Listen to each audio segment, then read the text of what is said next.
En febrero de 1943, en los bosques de Lutovsky, el Oberleutnant alemán Heinz Weber aparece tendido sobre la nieve con la cabeza atravesada. La bala entró con precisión exacta entre las cejas, desde una distancia de 920 metros, convirtiéndose en el tercer oficial abatido en solo una semana, y dejando paralizado en el lugar a un destacamento punitivo de unas 70 personas. Nadie vio el fogonazo ni escuchó el disparo. Solo se oía el viento aullando entre las ramas desnudas y el crujido del suelo helado bajo las botas pesadas. Y en el informe del cuartel general del Segundo Ejército Panzer surge un nombre en clave: Nashval, la sombra, dando inicio a una historia que intentaron borrar de la memoria. La historia de una mujer francotiradora cuyo nombre no figura en ninguna lista de condecoraciones, pero cuyos disparos se transformaron en leyenda para los partisanos y en una pesadilla constante para los oficiales alemanes. Si quieres conocer la verdad sobre la guerra que no aparece en los libros de texto, suscríbete al canal Carl Sadoleab 2 Tales, deja tu like, activa las notificaciones y escribe en los comentarios desde qué ciudad y a qué hora estás viendo el video. Y ahora adentrémonos en el misterio. El 21 de enero de 1943, el destacamento partisano que lleva el nombre de Voroshilov queda rodeado cerca del pueblo de Osinovka. 130 combatientes contra casi 400 castigadores. Los alemanes avanzan despacio y con sangre fría cerrando el cerco. Las municiones de los partisanos se agotan, y el comisario Semión Melnikov se prepara para el último combate. Pero a las 15:20 cae el primer ametrallador alemán con un disparo en la cabeza. 3 minutos después el segundo, luego el tercero, el quinto y más tarde el oficial de comunicaciones. Cada tiro realizado desde una posición distinta y a distancias entre 700 y 1000 metros, lo que obliga a los alemanes a retroceder. Y al caer la noche, el cerco se rompe y los partisanos logran salir sin pérdidas. Melnikov informa al cuartel central del movimiento partisano que fueron salvados por un tirador desconocido, cuya identidad no pudo establecerse y que no dejó rastros, mientras que en los archivos del segundo departamento del alto mando de las fuerzas terrestres alemanas, capturados en 1945, aparece una carpeta extraña con 17 informes operativos desde octubre de 1942 hasta marzo de 1944, todos dedicados a un francotirador misterioso en los bosques de Lutovsky, donde la meticulosidad alemana registra fechas, coordenadas, distancias y tipo de heridas, confirmando 39 eliminaciones de oficiales y especialistas, sin un solo fallo ni herido, solo muerte. Lo más inquietante es que jamás se encontró un casquillo. Nunca se identificó una posición de tiro ni se registró el movimiento del tirador. Y en un informe del 12 de marzo de 1943, el jefe de inteligencia del Segundo Ejército Panzer escribe que podría tratarse de un grupo de francotiradores de nivel excepcional o de una sola persona con habilidades anómalas de camuflaje y desplazamiento, estimando una edad de entre 35 y 50 años y preparación de nivel instructor, lo que lleva a que en abril de 1943, un caso especial del NKVD inicie su propia investigación, mientras los partisanos repiten siempre lo mismo. La ayuda llega en el momento más crítico, los disparos son precisos, únicos e invisibles. Y algunos comandantes aseguran haber escuchado antes del combate un susurro en el bosque que decía: «Resistan, estoy cerca», con la voz ronca de una mujer mayor. El capitán de la seguridad del Estado, Ilya Sorokin, recibe la orden de encontrar a la sombra. Dispone de 20 operativos y acceso a todos los informes partisanos y documentos alemanes capturados. Y comienza con una pregunta simple: ¿quién puede disparar así? Revisando las listas previas a la guerra de instructores de la Escuela Central de Entrenamiento de Francotiradores en Starb, donde figuran 12 nombres al inicio del conflicto, 5 muertos en la campaña finlandesa, 3 represaliados en 1937, 2 evacuados a los Urales, una desaparecida sin rastro en el cerco cerca de Glinsk, y la última, Anna Petrovna Lisina, de 51 años, hija de oficial y ganadora de premios en competiciones de tiro en 1912. Instructora entre 1932 y 1936. Despedida en 1937 por errores políticos del pasado sin que se abriera causa alguna, cuya última dirección fue el pueblo de Rubesnaya en la región norte, donde desapareció en septiembre de 1941, antes de la llegada de los alemanes. Sorokin llega a las cenizas de Rubesnaya en mayo de 1943, un pueblo quemado ya en el invierno de 1942, donde de 200 habitantes, solo sobrevivieron 37 que huyeron al bosque. Y la anciana Evdokia Stepanovna recuerda a Lisina como una mujer solitaria y callada, de manos hábiles, capaz de arreglar cualquier cosa, que salía a cazar y siempre regresaba con presa, de quien se decía que había servido en la guerra anterior, y que al llegar los alemanes se internó en el bosque sin volver a ser vista. Sorokin halla los restos de su casa, la estufa, los troncos carbonizados, la vajilla rota y una caja de hierro enterrada bajo el suelo que contiene un fusil, Mosin modelo 1891, una mira óptica alemana de preguerra, 2 cajas de cartuchos y un diario con anotaciones breves y secas que comienzan en octubre de 1932, indicando distancia, viento, temperatura y resultado, cuya última línea es de agosto de 1941, y dice que la guerra ha llegado, que ya no se puede permanecer al margen, y que la edad no importa cuando el país está en peligro. Y al estudiar estas notas, Sorokin comprende que Lisina no era solo una tiradora certera, sino una auténtica teórica del oficio de francotirador, con cálculos de correcciones por viento, temperatura y humedad, métodos de camuflaje desconocidos, incluso para manuales modernos, y reflexiones sobre paciencia, autocontrol y responsabilidad, afirmando que el francotirador no es un verdugo sino el cirujano de la guerra, porque un solo disparo perfecto puede salvar cientos de vidas, que el error es inadmisible y una víctima accidental es un crimen. El 23 de junio de 1943, Sorokin informa a Moscú que el candidato probable ha sido identificado, Anna Petrovna Lisina, ex instructora que presuntamente actúa sola en los bosques de Lutovsky, recomendando establecer contacto, legalizarla y usar su experiencia. Y una semana después recibe la orden de encontrarla, sacarla del bosque, condecorarla y convertirla en un símbolo, organizando una operación en la que 30 operativos rastrean la zona. Se envían radiogramas a los partisanos pidiendo contacto, y se lanzan panfletos desde aviones con un mensaje directo a Lisina prometiendo seguridad y reconocimiento. Pero pasa un mes sin respuesta, y los disparos continúan, hasta que el 8 de agosto de 1943 se lanza una operación punitiva a gran escala, contra el destacamento llamado Shore, con 800 soldados alemanes, apoyados por artillería y aviación contra 300 partisanos. Una situación sin salida que comienza a las 9 de la mañana con bombardeo de artillería y al mediodía deja a los partisanos acorralados junto a un pantano, sin posibilidad de retirada, aunque a las 12:30 muere el coronel alemán que dirigía la operación, 10 minutos después el jefe del Estado Mayor, y 15 minutos más tarde 3 oficiales de comunicaciones a la vez, lo que provoca la pérdida de control y el pánico. Y al caer la noche, los alemanes se retiran abandonando la técnica, salvando a los partisanos, cuyo comandante, el mayor Alexei Dronov, escribe que tras la muerte del coronel, escuchó una voz desde el bosque ordenándoles ir rápido hacia el norte, que obedecieron y no hubo persecución.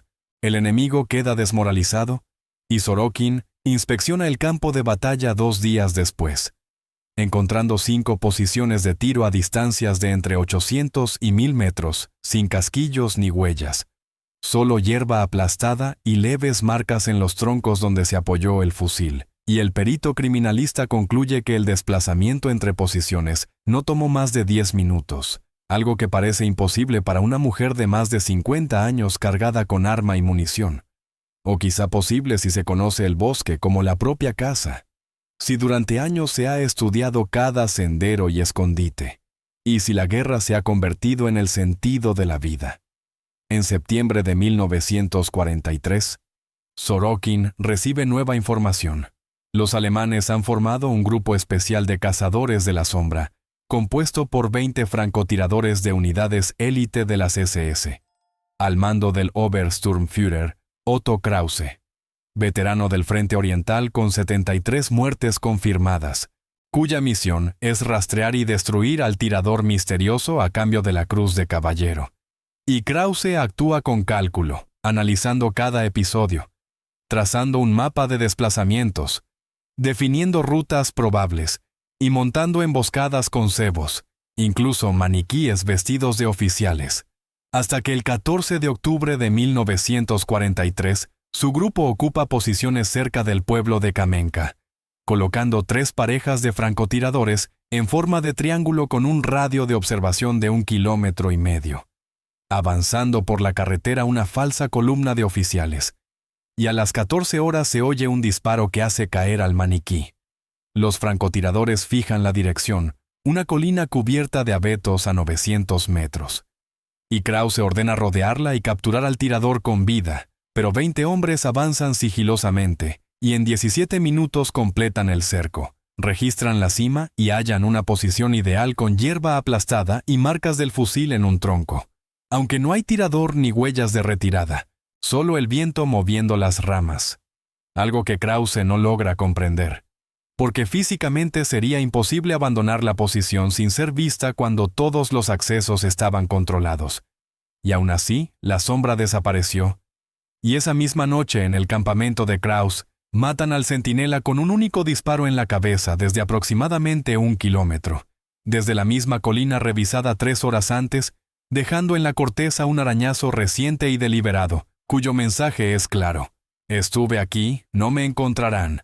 Lo que lleva a Krause a retirarse y escribir en su informe que el enemigo demuestra capacidades fuera de lo habitual y que continuar la operación sin cambiar de táctica no es aconsejable.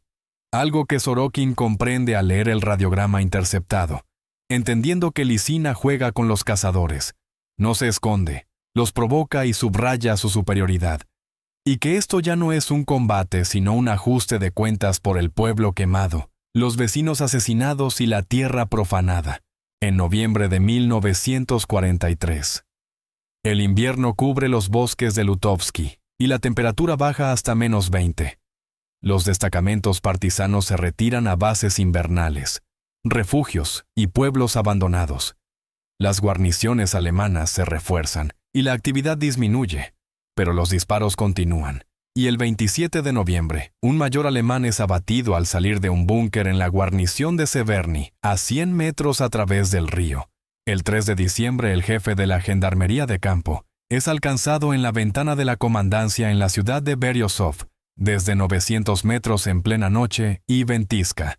Y el 18 de diciembre, un oficial del SD es eliminado en las afueras de la ciudad ocupada de Vostochny, desde 800 metros a través de la multitud del mercado. Y Sorokin entiende que Lisina ha cambiado de táctica, ya no cubre a los partisanos.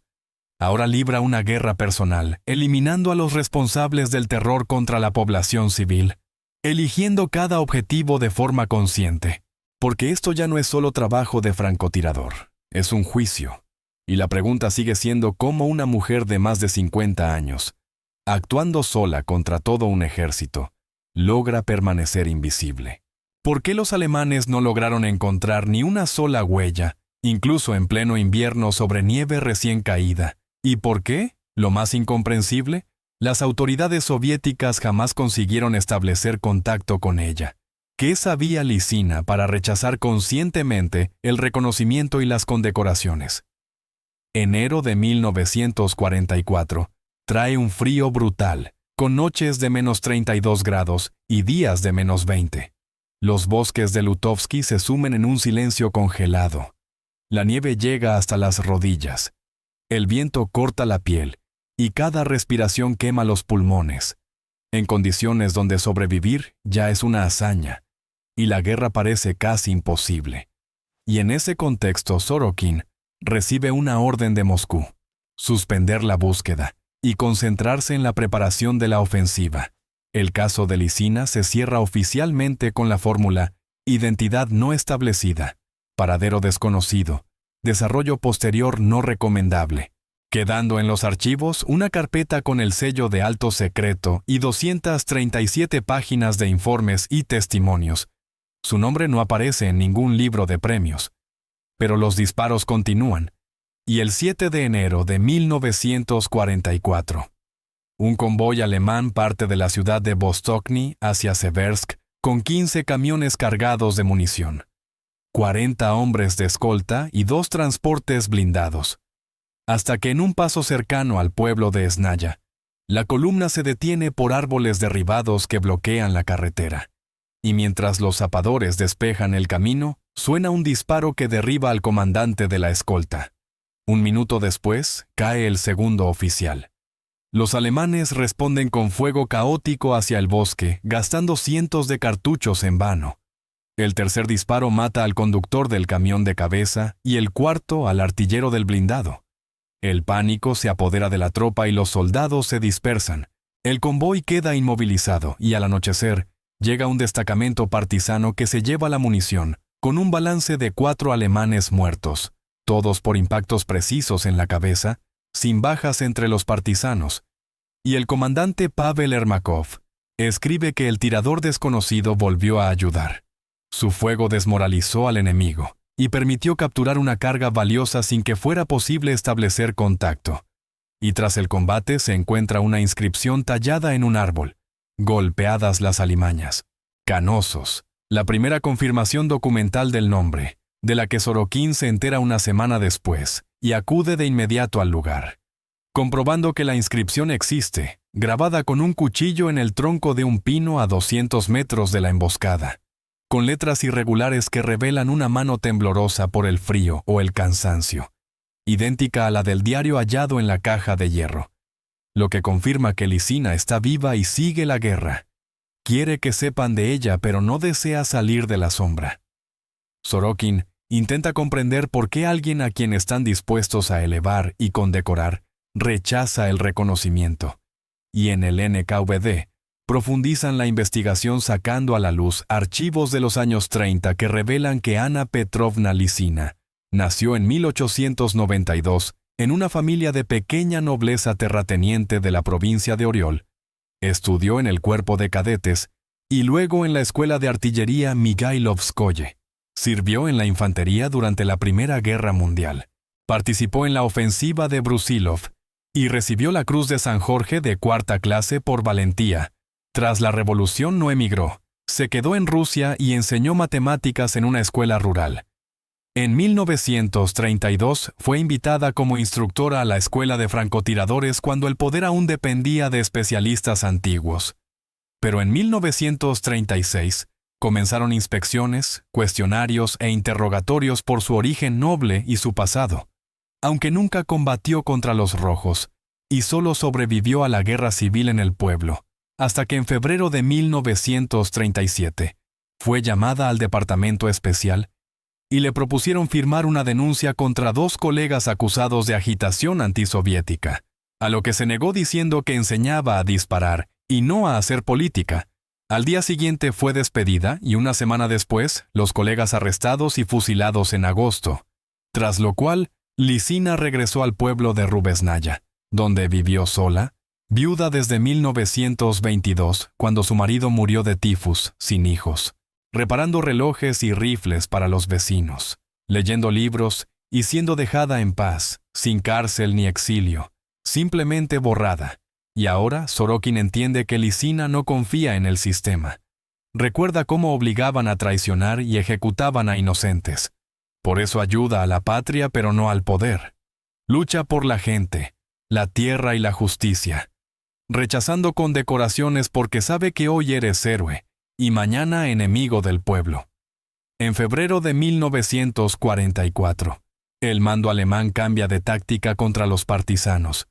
Deja de rastrear los bosques y pasa a quemar aldeas sospechosas, aplicando tierra quemada, y en 2 semanas destruyen 23 asentamientos y asesinan a más de 500 civiles, hasta que el 18 de febrero un destacamento punitivo llega al pueblo de Yasnaya, con 120 casas y 400 habitantes. Rodean la aldea, reúnen a la gente en la plaza, y el comandante Friedrich Scholz anuncia que el pueblo será quemado y que todos los hombres de 16 a 60 años serán fusilados.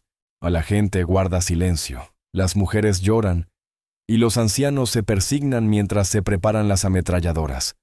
Pero a la hora señalada suena un disparo y Scholz cae muerto.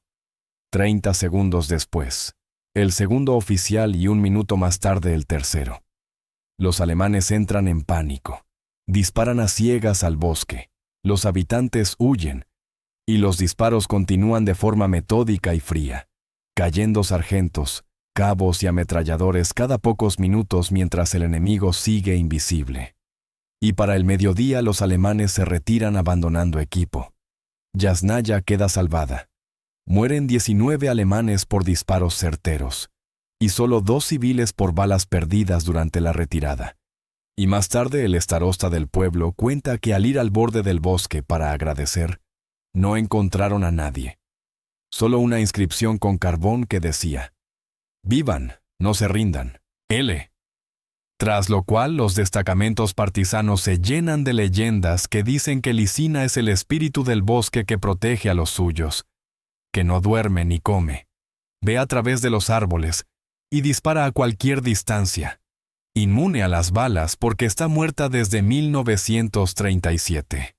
Y Sorokin comprende que el mito es peligroso porque convierte a una persona viva en algo incontrolable, por lo que vuelve a intentar contacto mediante radio, panfletos y enlaces partisanos prometiendo seguridad personal y agradecimiento de Moscú, recibiendo una respuesta una semana después en el mismo lugar que decía que no necesitaba gratitud, que hacía su trabajo, que los alemanes debían irse de la tierra y que después de la guerra hablarían si seguía con vida.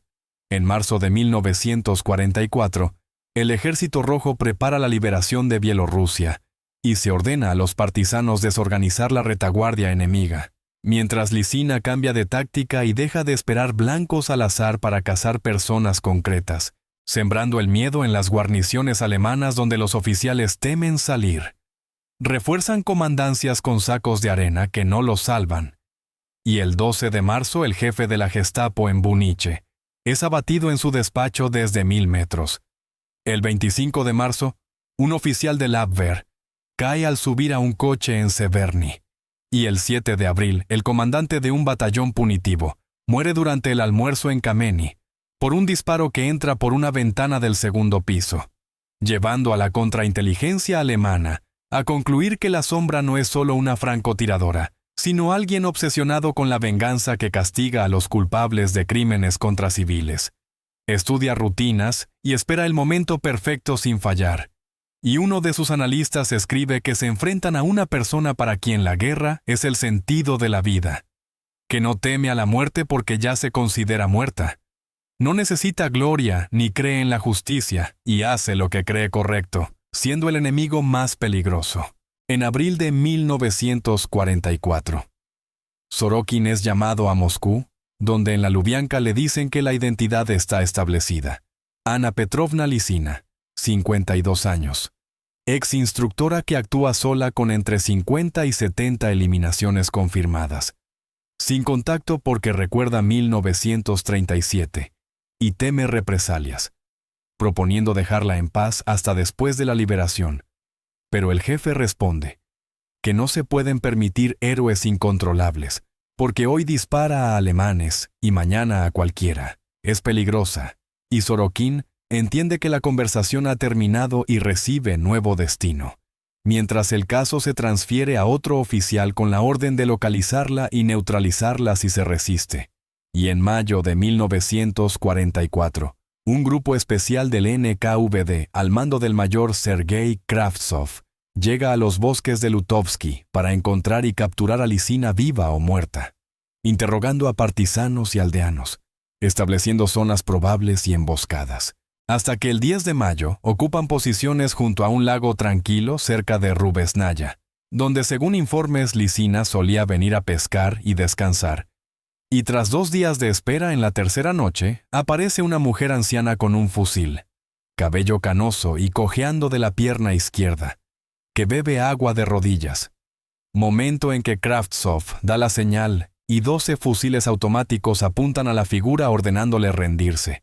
Pero ella se yergue y dice con voz ronca que disparen si han venido a matarla. Kravtsov se acerca y ve un rostro surcado de arrugas y unos ojos vacíos como los de una muerta. Mientras Moscú exige acabar con la iniciativa personal y le ofrece integrarse oficialmente o retirarse. Y si se niega, cumplirán la orden. A lo que Lisina responde con ironía preguntando si saben cuántos oficiales alemanes ha matado. 74 sin un solo fallo. Y que resulta ridículo que teman su desobediencia. Recordando que ya una vez le exigieron traicionar a amigos y se negó. Por lo que ahora lucha sola por la patria y no por los jefes. Advirtiendo que si la matan ahora, cargarán con las vidas que pudo haber salvado. Lo que hace dudar a Kravtsov, consciente de que cada disparo suyo salva decenas de vidas pero atado por una orden clara, enfrentado a la elección entre obediencia ciega y conveniencia militar, mientras Lisina está dispuesta a morir antes que someterse. Y el mayor permanece frente a ella junto al lago, sabiendo que basta un disparo para borrar la leyenda, pero algo lo detiene. Quizá el respeto profesional o la comprensión de lo absurdo de matar a su propia francotiradora cuando el enemigo está a 30 kilómetros, por lo que pide un día para pensarlo. Lisina asiente diciendo que estará allí sola a medianoche. Se da la vuelta y se interna en el bosque sin esconderse ni mirar atrás. Kravtsov no da la orden de fuego y el grupo permanece junto al lago hasta el amanecer, mientras el mayor redacta un informe informando que el contacto fue establecido y la identidad confirmada, a la espera de instrucciones, y 2 días después, el 12 de mayo de 1944. Mientras se espera respuesta, un destacamento alemán en Kamen y Yolm se prepara para evacuar con 130 soldados, 15 camiones y 200 cajas de documentos. Pero antes de retirarse, el mayor, Rudolf Koller, ordena fusilar a 47 prisioneros acusados de vínculos con partisanos, sacándolos al patio frente a un pelotón de 10 ametralladoras. Y cuando Koller levanta la mano para dar la señal, suena un disparo que lo mata de un tiro en la nuca, seguido en segundos por otros 3 que abaten a 4 ametralladores, desatando el pánico, la dispersión de prisioneros y un tiroteo caótico en el que caen oficiales y sargentos. Y en 17 minutos mueren 11 soldados alemanes. El destacamento queda desorganizado y al mediodía abandonan el asentamiento retirándose hacia el oeste, sin llevarse ni los documentos. De los 47 prisioneros, 43 lograron sobrevivir, y solo 4 murieron alcanzados por balas perdidas en medio del caos. Uno de los rescatados, el maestro Pavel Andreyevich Mijailov, escribiría más tarde que estaban alineados junto al muro, esperando la muerte, que alcanzó a recitar el Padre Nuestro, y de pronto, el comandante alemán cayó abatido. Al principio no comprendieron qué ocurría, y luego comenzaron a disparar contra los alemanes desde algún punto del bosque. Todos echaron a correr, y él miró atrás una sola vez, viendo en el borde del bosque la silueta inmóvil de una mujer anciana con un fusil, como una estatua, antes de que se perdiera entre los árboles. El 13 de mayo, Kravtsov recibe la respuesta de Moscú, breve y gélida: neutralizar de inmediato. El mayor reúne al grupo y declara sin rodeos que la orden no puede anularse, pero que él no piensa cumplirla, que quien esté con él guarde silencio, y quien no, que informe donde quiera, y el grupo permanece callado. Los 12 hombres han visto lo que hace Lisina y entienden que matarla sería cometer un crimen, por lo que Kravtsov envía un informe señalando que el objeto Lisina no acudió al contacto en el plazo acordado, y presumiblemente cambió de zona. La búsqueda continúa, y una semana después, el grupo es retirado y el caso se da por cerrado, quedando en los archivos una resolución que ordena suspender la búsqueda en caso de detección e informar. mientras Lisina sigue la guerra y llega junio de 1944 con la Operación Bagration, la gran ofensiva del Ejército Rojo en Bielorrusia. Las unidades alemanas retroceden hacia el oeste. Los bosques de Lutovsky quedan liberados. Los partisanos salen de la clandestinidad. Se integran en las tropas regulares y reciben reconocimiento.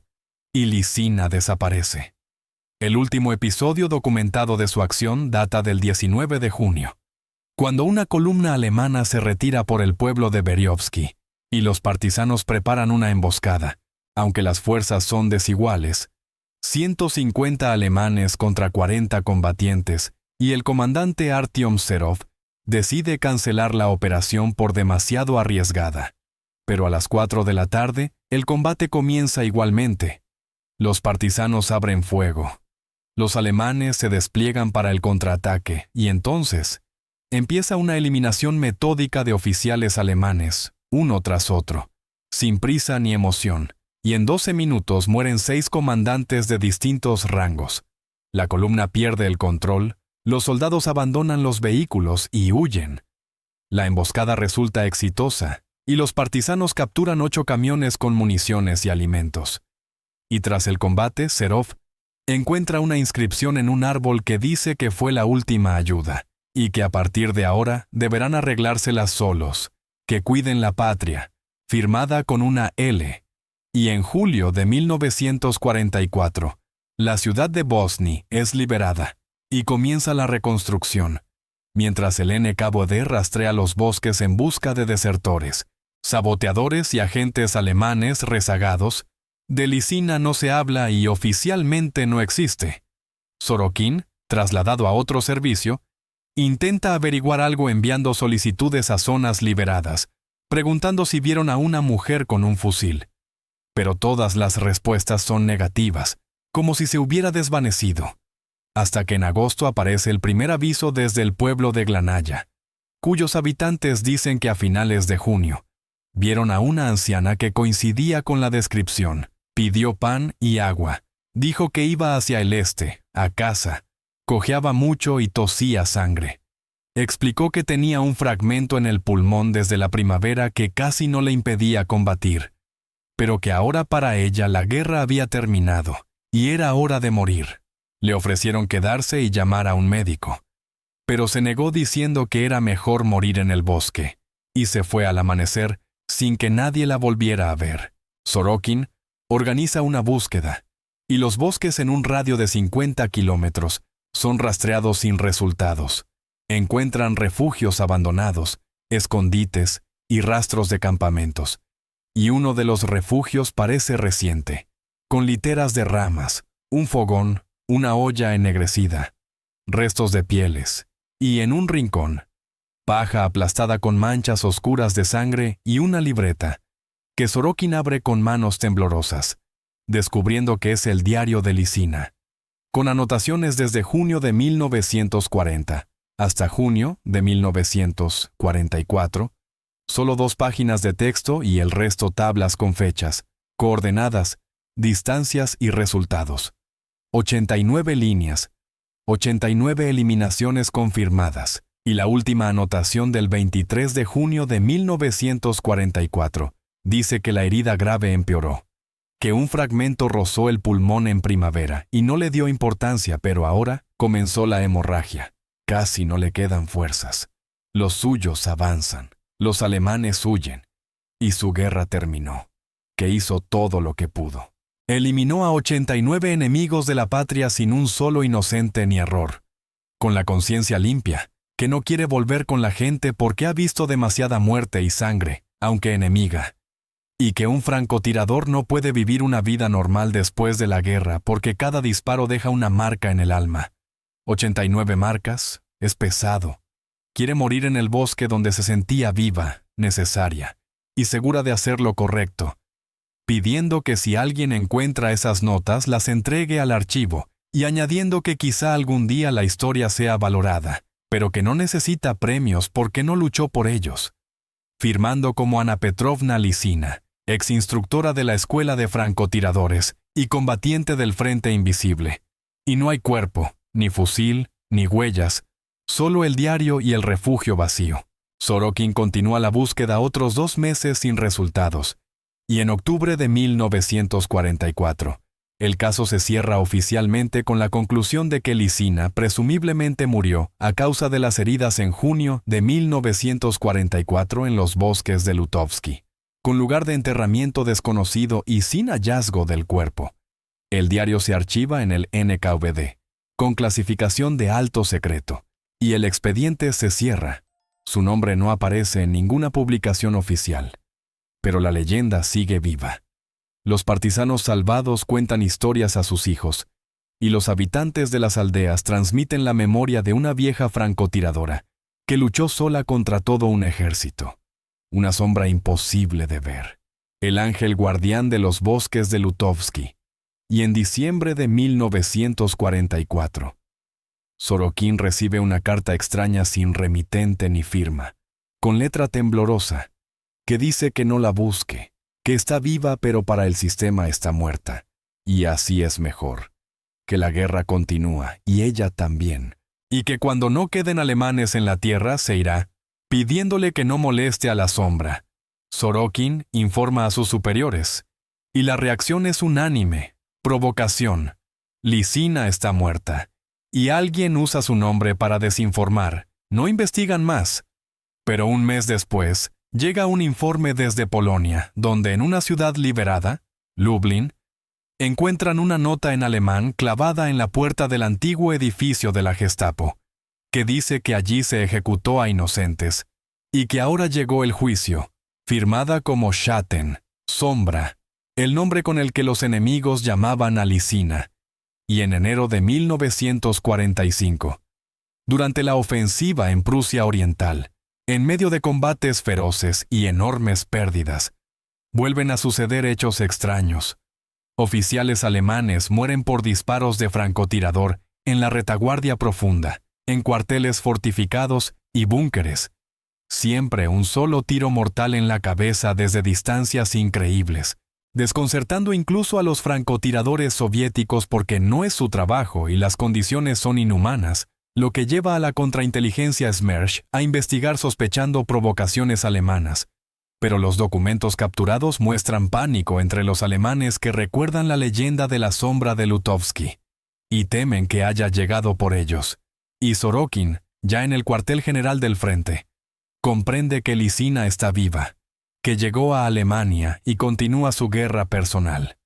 Aunque nadie entiende cómo una mujer de 53 años, herida y enferma, pudo recorrer cientos de kilómetros y cruzar el frente. Y Sorokin guarda silencio porque no sabe la respuesta. Solo siente que Lisina es algo más que una francotiradora, es una obsesión, que juró luchar hasta el final, y para ella el final solo es la capitulación total de Alemania. Y en febrero de 1945, mientras los combates se acercan a Berlín, los alemanes lanzan sus últimas reservas. Mueren miles, y las ciudades se convierten en ruinas.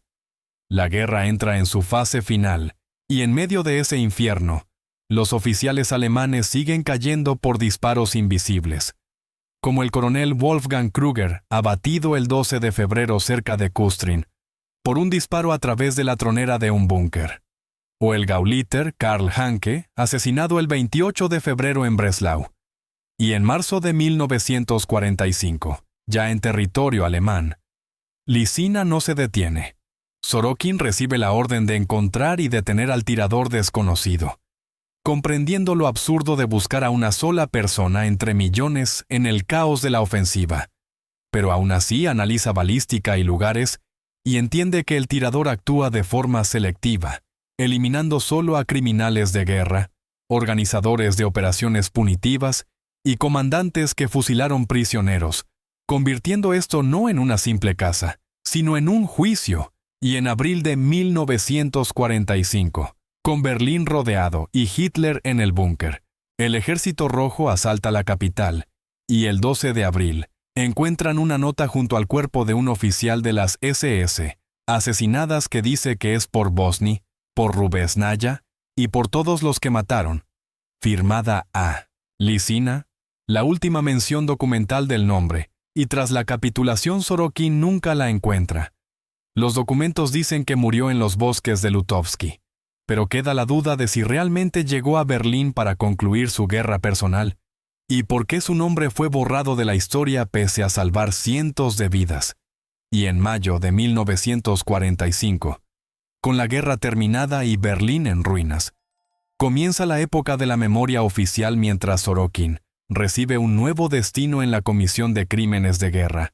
Viaja, interroga y reúne pruebas, pero siempre piensa en Lisina, hasta que en junio llega a Rubesnaya y habla con la anciana Evdokia Stepanovna, quien le cuenta que Lisina vino la noche del 9 de mayo. Viva pero agotada, pidió agua, preguntó si el pueblo se reconstruía. Dijo que entonces no luchó en vano y pidió permiso para terminar una tumba en su terreno, porque pronto haría falta. Se negó a un médico diciendo que para ella la guerra terminó ayer, y se fue al bosque. Y Sorokin encuentra después una tumba sin cruz junto a la casa quemada. Excava y halla el cuerpo envuelto en una lona, con un fusil, un diario y un medallón. Y en el diario lee la última anotación del 8 de mayo de 1945, donde Lisina escribe que Berlín cayó, Alemania capituló, la misión está cumplida. Eliminó a 127 enemigos y salvó a cerca de 1000 de los suyos, que no pide premios ni reconocimiento, que la herida no sana y vuelve a casa para morir, dejando instrucciones sobre el fusil y una reflexión sobre la elección entre conciencia y orden, pidiendo ser enterrada sin honores. Y Sorokin cumple su voluntad. Informa a Moscú. Y el caso se cierra definitivamente en julio de 1945. Enviando todos los materiales a un archivo especial con acceso prohibido. La resolución fue clara. Información no sujeta a divulgación. Y aunque Sorokin intentó oponerse, redactó informes y exigió al menos preservar la memoria de una persona que había salvado cientos de vidas, la respuesta fue seca y definitiva. Existía una necesidad estatal, y no se podía popularizar el ejemplo de alguien que actuó fuera del sistema porque eso era peligroso para la disciplina. Sorokin objetó que ella era una heroína, pero le respondieron que a los héroes los designa el Estado y no las circunstancias. Y entonces comprendió que el sistema temía a Lisina incluso muerta. Temía el ejemplo de alguien que eligió la conciencia antes que la obediencia, que no traicionó a sus amigos en 1937, y que luchó sin órdenes ni premios, porque personas así resultaban peligrosas para una sociedad controlada. Y en agosto de 1945, Sorokin fue trasladado a otro puesto como profesor en una escuela militar. El tema de Lisina quedó cerrado oficialmente, aunque él continuó reuniendo testimonios en secreto, viajando por aldeas liberadas, hablando con partisanos y anotando recuerdos. Y el cuadro que se formaba era asombroso, como contaba el partisano Pavel Hermakov, quien decía que Lisina salvó a su destacamento 3 veces y que sin ella no habrían sobrevivido, que aparecía cuando todo parecía perdido y los alemanes caían como cegados, por lo que la llamaban el ángel vengador, mientras el maestro Pavel Andreyevich Mijailov afirmaba que salvó a 43 personas de una lista de fusilamiento, que él era uno de ellos, y que seguía vivo gracias a ella, aunque nunca pidió agradecimiento. Y el anciano del pueblo de Yasnaya recordaba que 400 habitantes siguieron con vida porque los alemanes querían quemar el pueblo, y Lisina los detuvo con 11 disparos en 14 minutos, sin saber si fue un milagro o pura maestría. Pero sabiendo que estaban vivos, y Sorokin hizo cálculos concluyendo que Lisina salvó directamente a unas 100 personas e indirectamente a muchas más, porque sus disparos frustraban operaciones punitivas, rompían planes enemigos y elevaban la moral partisana, aunque oficialmente ella no existía. En septiembre de 1945, comenzó el proceso de Nuremberg, y el mundo observó el juicio a los criminales de guerra, y Sorokin, al estudiar las listas de condenados, entendió que muchos de los que acabaron en el banquillo nunca habrían llegado allí de no ser por Lisina, porque ella los había eliminado antes en Polonia, en Alemania y en el propio Berlín, como el Obersturmführer Friedrich Scholz, organizador de fusilamientos masivos en los bosques de Lutovsky, abatido en febrero de 1944, o el coronel Wolfgang Krüger, responsable de operaciones punitivas contra partisanos, y en febrero de 1945 también. El Gauleiter Karl Hanke, uno de los responsables de campos de concentración, y aunque la historia cayó, la verdad permaneció, porque Lisina continuó su cuenta, y la lista creció hasta 27 nombres, 27 criminales de guerra que no llegaron al juicio, sentenciados por ella misma con disparos únicos, sin abogados ni apelaciones. En octubre de 1945, Sorokin fue llamado al NKVD, donde la conversación fue corta y dura. Le informaron que sabían que seguía recopilando materiales sobre un caso cerrado. Él respondió que recogía testimonios para la historia, pero le dijeron que la historia no la escribía él, y que debía cesar de inmediato y entregar todo. Y aunque protestó diciendo que era la memoria de una heroína, le respondieron que era la memoria de alguien que actuó fuera del sistema, y que no podían fomentarlo, dándole una última advertencia. Tras lo cual, Sorokin entregó las carpetas con 230 páginas de testimonios, que fueron depositadas en el mismo archivo especial, donde estaban los diarios de Lisina, con acceso cerrado por 50 años. Y en noviembre de 1945 comenzó una nueva vida. El país se levantó de las ruinas, se construyeron fábricas, casas y carreteras. Los veteranos regresaron al trabajo pacífico, se otorgaron premios a héroes y se escribieron libros y películas, pero de Lisina no se hablaba. Y Sorokin intentó una vez más escribiendo personalmente a Stalin para exponer detalladamente la historia de la vieja francotiradora y pedir al menos que se mencionara su nombre entre los héroes de la guerra. Pero no hubo respuesta, y en febrero de 1946 llegó una resolución que consideraba no aconsejable conceder premios y ordenaba cerrar el tema, y Sorokin entendió que era el final, y que Lisina quedaría sin nombre para siempre, porque el Estado decidió que su ejemplo era peligroso, que una persona que lucha según su conciencia y no según la orden representa una amenaza para el sistema, y en marzo de 1946 fue convocado nuevamente y acusado de ser demasiado insistente, proponiéndole un traslado como agregado militar a Mongolia, una elección clara entre aceptar o afrontar consecuencias graves. Y Sorokin aceptó, pero antes viajó por última vez a Rubesnaya. Encontró la tumba de Lisina cubierta de hierba, sin señal ni inscripción, solo un pequeño montículo de tierra destinado a desaparecer. Permaneció allí en silencio, y luego sacó del bolsillo el medallón con la fotografía de Ana, el mismo hallado en la tumba que nunca entregó al archivo. Lo volvió a enterrar, y dijo en voz alta que lo perdonara por no poder conservar su memoria, que el sistema fue más fuerte pero que él recordaría y algún día lo contaría.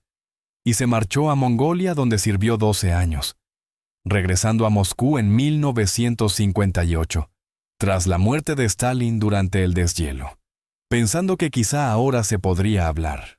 Pero no fue así. El caso seguía bajo secreto y el acceso cerrado. Y Sorokin se jubiló y trabajó como profesor de historia en una escuela común, donde a veces decía a sus alumnos que hubo héroes de los que no sabemos nada, y que quienes no lucharon por medallas quedaron sin nombre, aunque sin ellos no habría habido victoria.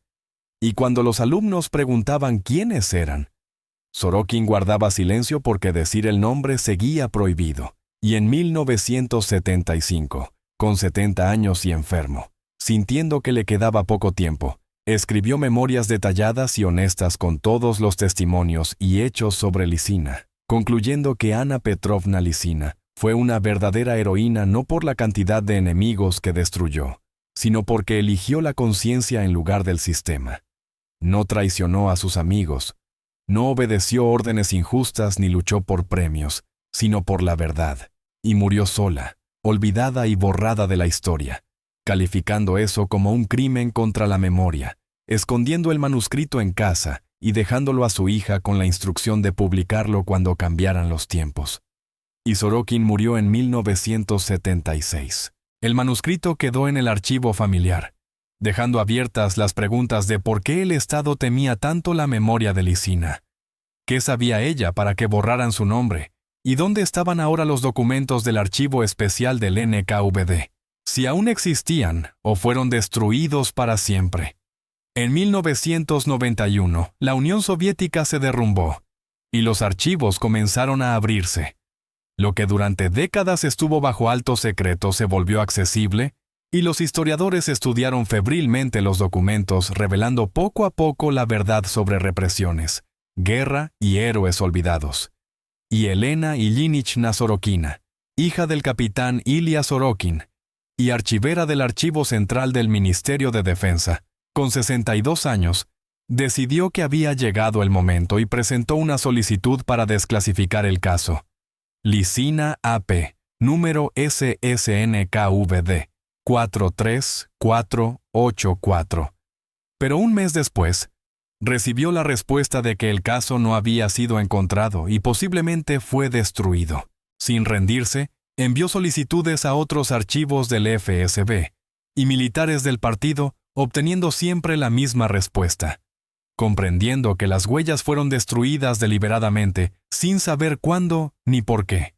Por lo que empezó a buscar confirmaciones indirectas en informes partisanos, documentos alemanes capturados y memorias de veteranos, trabajando por las noches y volviéndose poco a poco tan obsesiva como su padre. Hasta que medio año después, apareció la primera pista en el archivo partisano de la región norte. Un informe de enero de 1943 del destacamento Voroshilov, que decía, salvados por un tirador desconocido, pérdida cero. Coincidiendo con las memorias de Sorokin. Y luego aparecieron más documentos alemanes del fondo de trofeos.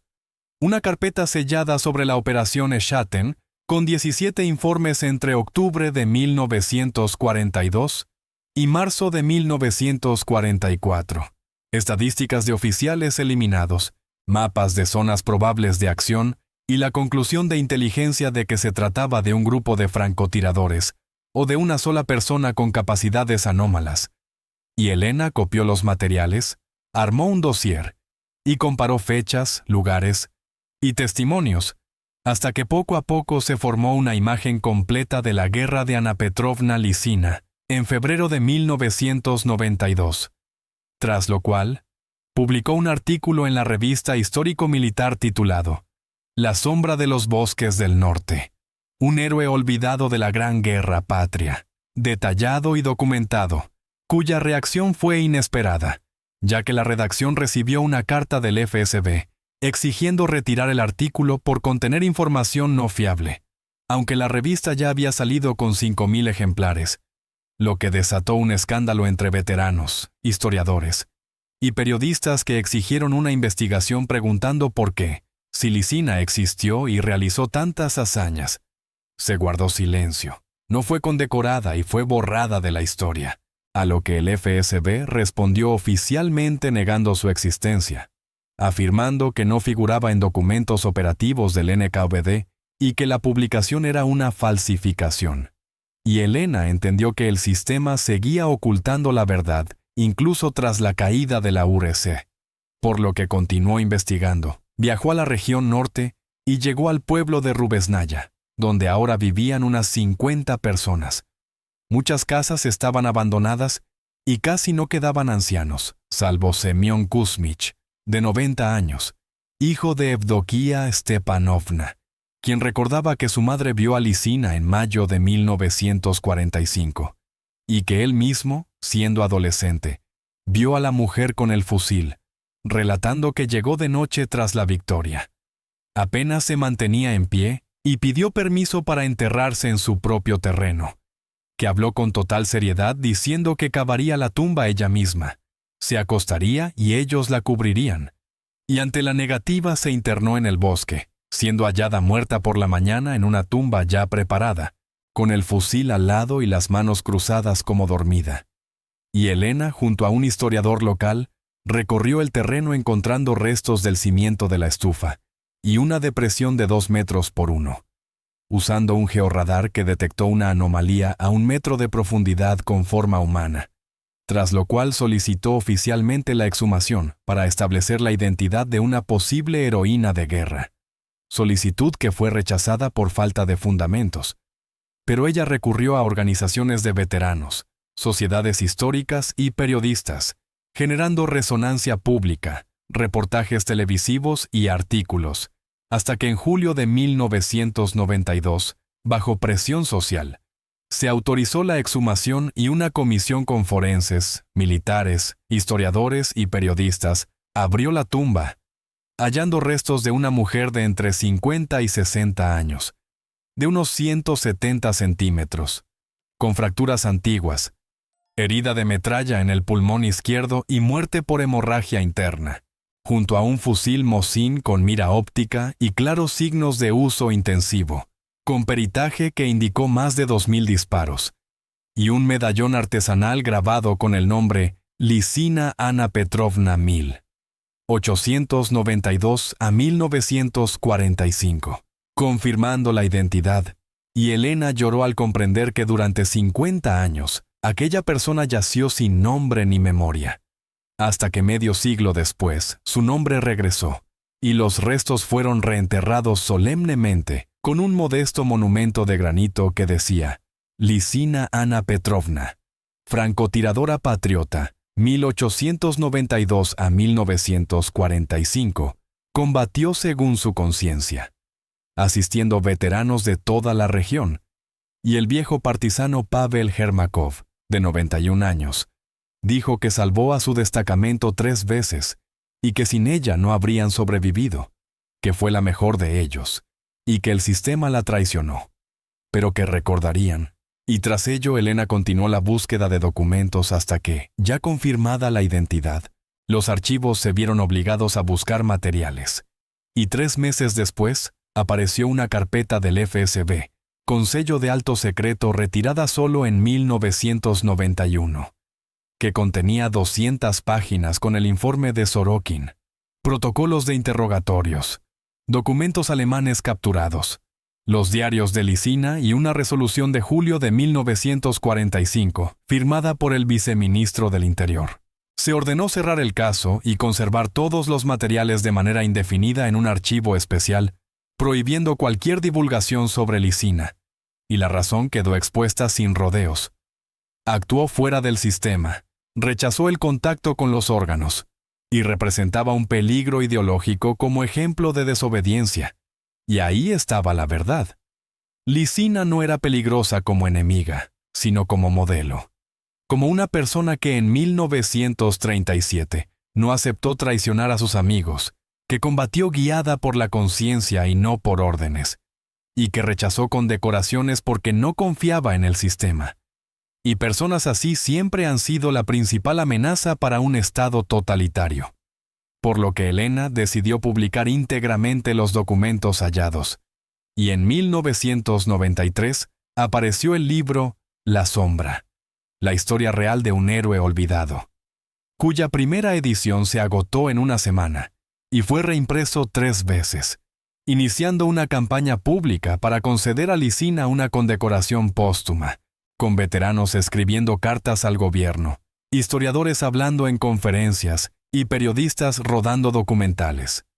Hasta que en 1994, el presidente de Rusia firmó un decreto otorgándole a la francotiradora Anna Petrovna Lisina el título de héroe de la Federación de Rusia por su valentía y heroísmo en la lucha contra los invasores nazifascistas.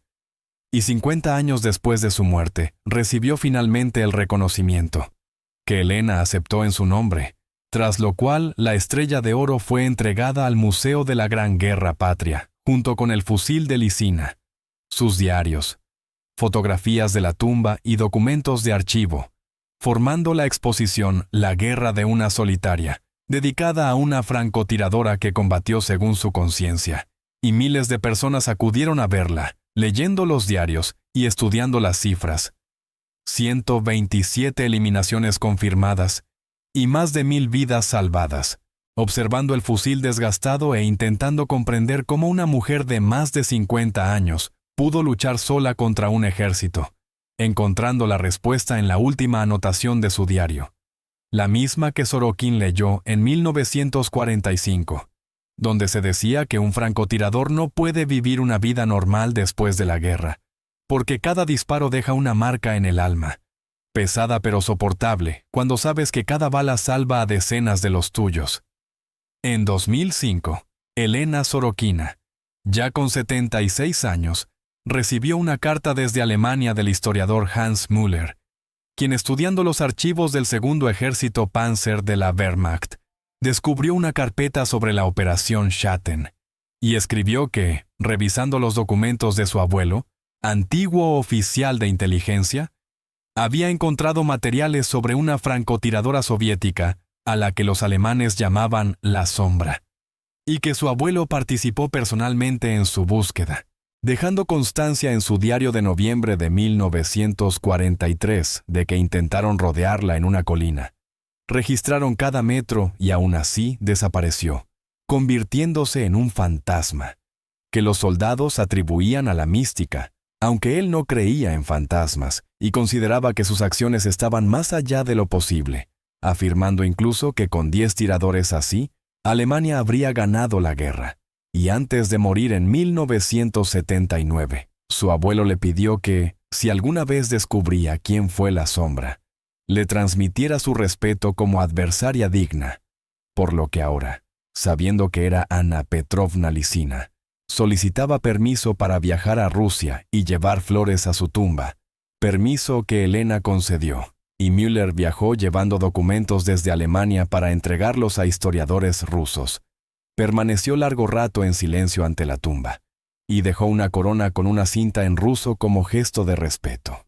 Y de regreso publicó el libro Schatten, la historia de la francotiradora a la que temían más que a los tanques, que se convirtió en un éxito editorial, y dio a conocer en Alemania la historia de una mujer rusa que luchó sola contra la Wehrmacht.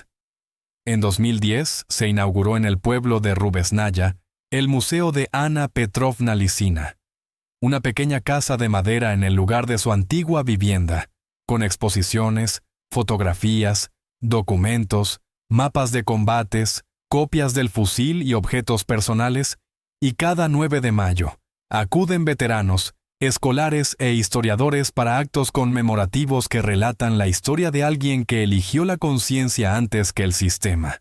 Y tras la muerte de Elena Sorokina en 2012, dejó en su testamento que todos los materiales de su padre fueran entregados al museo.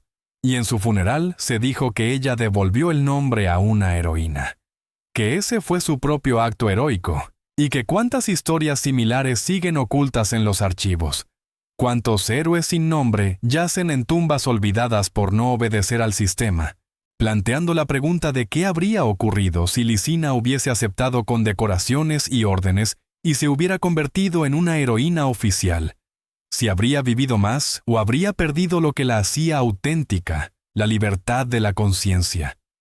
En 2024, a 80 años de su último combate, el museo recibe miles de visitantes cada año. Su historia se ha convertido en leyenda, se escriben libros, se ruedan documentales y se enseña en escuelas.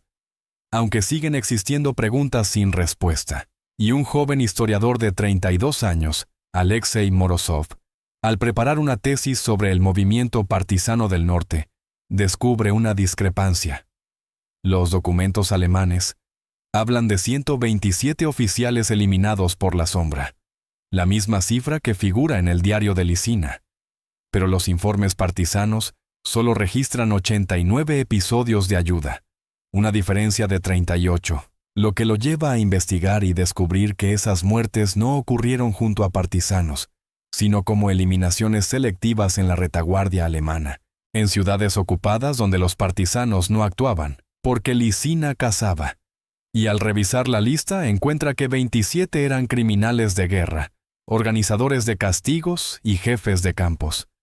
Pero 11 eran oficiales sin crímenes evidentes, simples militares que cumplían órdenes. Y Morozov se pregunta por qué los mató, viajando a la región norte y hablando con ancianos hasta comprender que en julio de 1943, Becker recibió la orden de fusilar a 5 partisanos capturados. Dudó, pero obedeció, y un mes después fue asesinado. Porque Lisina castigaba no la crueldad, sino la obediencia, igual que en Sarechny, donde el mayor Friedrich Keller, recordado como estricto pero justo, permitió sin embargo que su batallón quemara el pueblo de Novochi, causando 30 muertos, y luego mintió en su informe, por lo que un mes después fue eliminado. Y Morozov entiende que Lisina no solo combatía, sino que juzgaba, seleccionaba objetivos con cuidado, estudiaba biografías, órdenes y acciones, y dictaba sentencias según su propio código de justicia, convirtiendo la guerra en una cruzada personal. Y encuentra otro documento, una carta de Sorokin, escrita en 1953, y sellada con la nota de abrir tras su muerte, que permaneció cerrada en el archivo hasta 2012, cuando Morozov obtiene permiso para leerla, y en ella, Sorokin escribe que 8 años después del fin de la guerra, seguía pensando en Lisina, y que un documento alemán, encontrado recientemente, lo obligó a replantearse todo.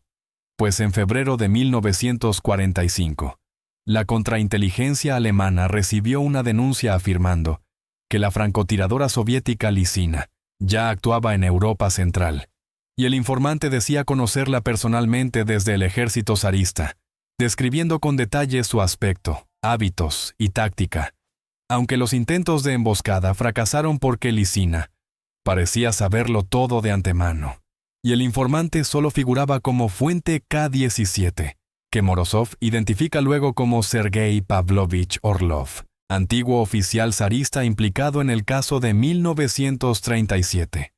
Arrestado pero reclutado y enviado en 1941 a la retaguardia alemana como falso desertor, que había servido en el mismo regimiento que Lisina durante la Primera Guerra Mundial, lo que lleva a la conclusión de que el NKVD utilizó a un viejo conocido suyo para rastrearla con manos alemanas, quizá no para ayudar al enemigo, sino para ponerla a prueba, comprobar cómo reaccionaría ante una traición.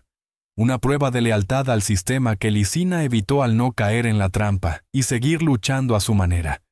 Y aunque Morozov no encuentra una respuesta definitiva, sospecha que el NKVD planeaba arrestarla tras la guerra por considerarla demasiado independiente y peligrosa.